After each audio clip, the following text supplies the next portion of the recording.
of right now, we're not in the shop. Got a whole bunch of stuff going on. And today is just downtime day to go check out some of that property we were telling you guys about to go ride on. So I'm waiting for Stitches to come here, scoop me up, and then we'll let you guys know. Check back with you in a sec.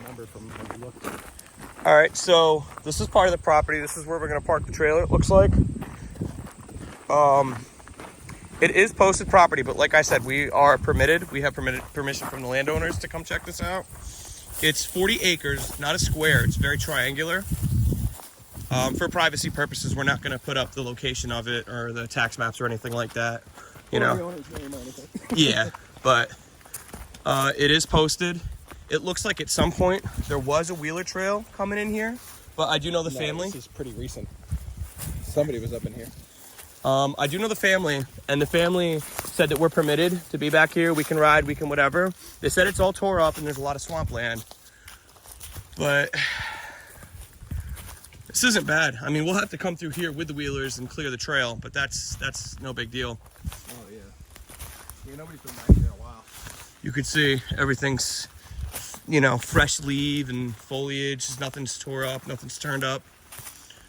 So we're gonna explore a little more. We'll show you guys if we find anything interesting, and we'll go from there. Yeah, we're just gonna kind of walk and check it out. figure out what's going on. Yeah. All right, so we're out here. We're following the property boundaries here. So we started way down over there. We made it over here, and we're walking just the outskirts. So, I mean, it's very thick up here. You can tell nobody's been up here for years. You can tell there's an old, like, logging trail. That's what we've been walking around. Seems to go just the outskirts of the property. Somebody made a tree stand up there at one point. I don't think that was them, because they don't hunt. I don't know. It could have been a tree house, some kids playing around or something. Nah, it's a tree stand for sure. Look at that. They had the one bar across the top for a rifle rest, and then they just had the bars to stand on. Yeah. That's a tree stand. I don't That's cool, but from what I know the landowner. I know him and his family very well. They do not hunt.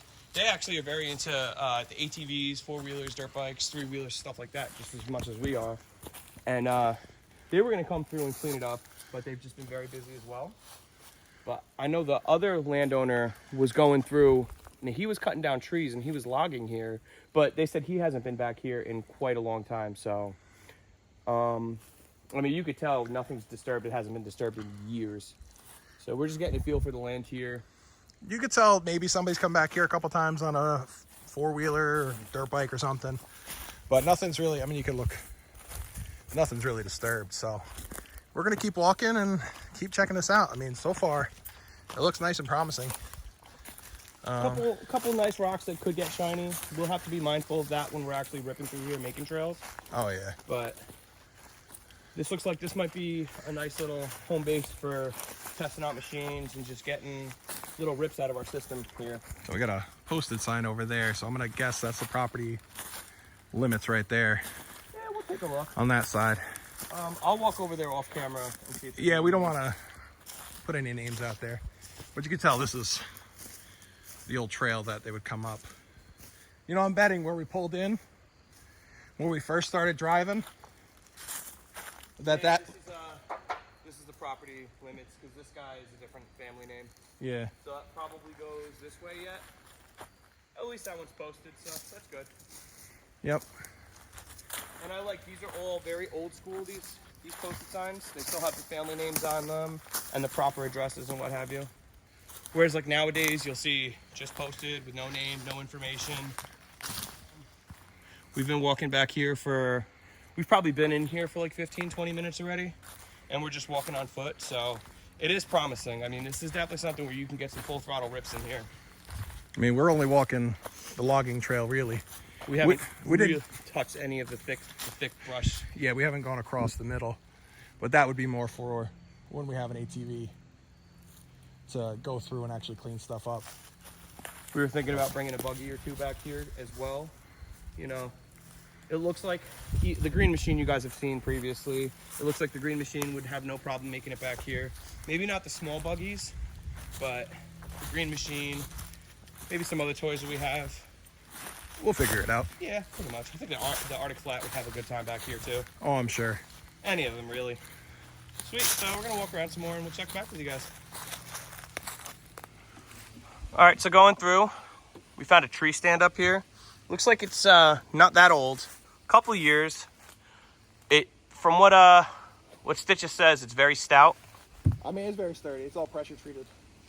So I think the 2x4s up here are just regular, but base here. There's a tag on the 1 2x4 on the outside edge here, but we're just trying to get an idea of the last time someone was back here. They have a date stamp on it? No, nothing on it. Sweet. It just says treated wood. Okay, so then even the 2x4s are pressure treated. Yeah. Well, at least the 5/4 6s anyway. Yeah. There's a hill here. This is still part of the property.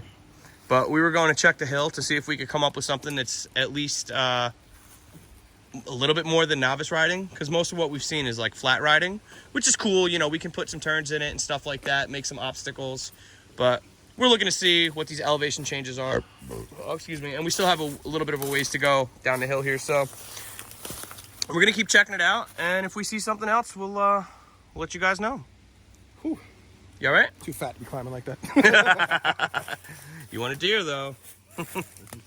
All right. We'll check back. So this is the road coming in. That's where we parked. Get in focus. We parked the truck over there. Most of the property is on the other side of this little access road. But we're on this side, which is also a square of the property. And this is a gnarly little hill climb we're looking at here. And I mean, the property still just goes up and up and up and up and away. So, all in all, it's definitely an awesome piece of property.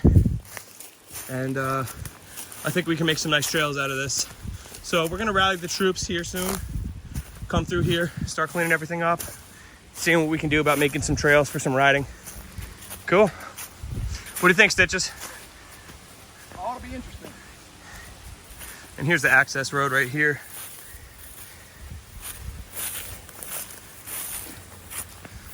And The property goes down that way. For a good distance. Yeah, this is nice.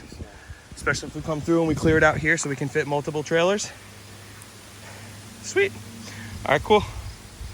Check back with you in a little bit here. All right, so moving on with content for this week's video. I've got the Galant right here behind me. And I'm gonna work on doing the fuel filler neck. So I'll show you guys the one that we got, you guys saw already. Let me grab it. I'm getting it out of the back of the ZJ. And show you when we get the other one out. It leaks, so I'm presuming there's a hole in the metal. But we'll get it out, check it out, see what the actual failure point on it was. And yeah, sweet. Starting off at the fuel door, you've got 3 10mm bolts. They have to come out, and that's gonna release the top half of the filler neck. And then there's some more stuff. We're gonna take the tire off. We have to take this inside kick panel off. And the filler neck sits behind the kick panel. Here's the 3 bolts. Here's the charcoal canister for evap. There's a bolt here. There's 2 bolts here. There's a bolt that sits here. And there's a guard underneath as well. And then you've got a bolt here and a bolt here and 3 more clamps. And then the thing that actually goes to the canister. From, I think that's a purge valve actually. Whatever it is, they're both, it's all part of the evap system. So, this thing does throw a code for an evap light. I think this is the cause of the evap light. So, we'll pull it out, inspect it. But let me show you guys where these bolts are in the next clip. All right, so, got the tire off. I removed one of the clamps that goes to the canister here. You've got to get the kick well out. It's these clips with the screws on them. We're gonna get underneath. This rusty hunk of junk is the filler neck that's on the vehicle. Charcoal canister is right up there behind that bracket. You've got this emission line. Second half of the fill canister is up there. You guys can't really see it, but you'll see it once I get the kick panel off. And it goes to here. These go to the fuel tank. It's the main, the return, and the pressure. This looks like junk. This is why I went and picked that one up from the auto parts, or from the salvage yard. So I'm gonna go through, pull these bolts. There's a 12 here, there's a 12 right here, there's another 12 behind the bracket, and there's 2 more 12s over here. and then you kind of just wiggle it out through the subframe and put the new one in. So let me get the kick panel off, or the fender liner panel off, and go from there. Quick little update. Top part of the filler neck is out. The filler neck broke right there.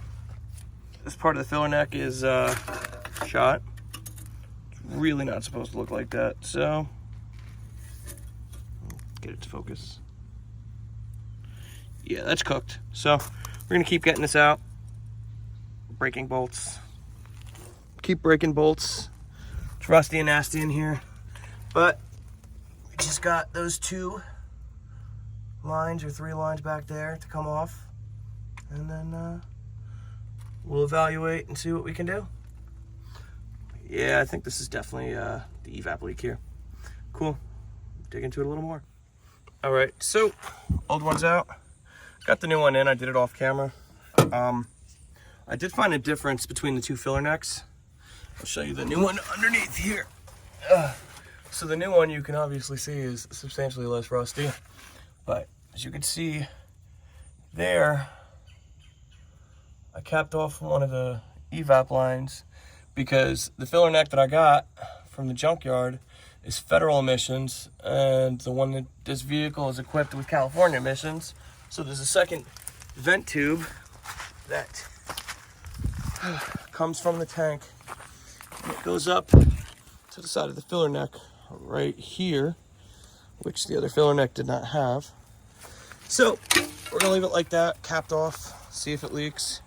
But she's on there. So I'm gonna put the tire on, fill this thing up with fuel, see if it leaks, and go from there. This is definitely cooked. I mean, this whole system was just shot. But, all right, sweet.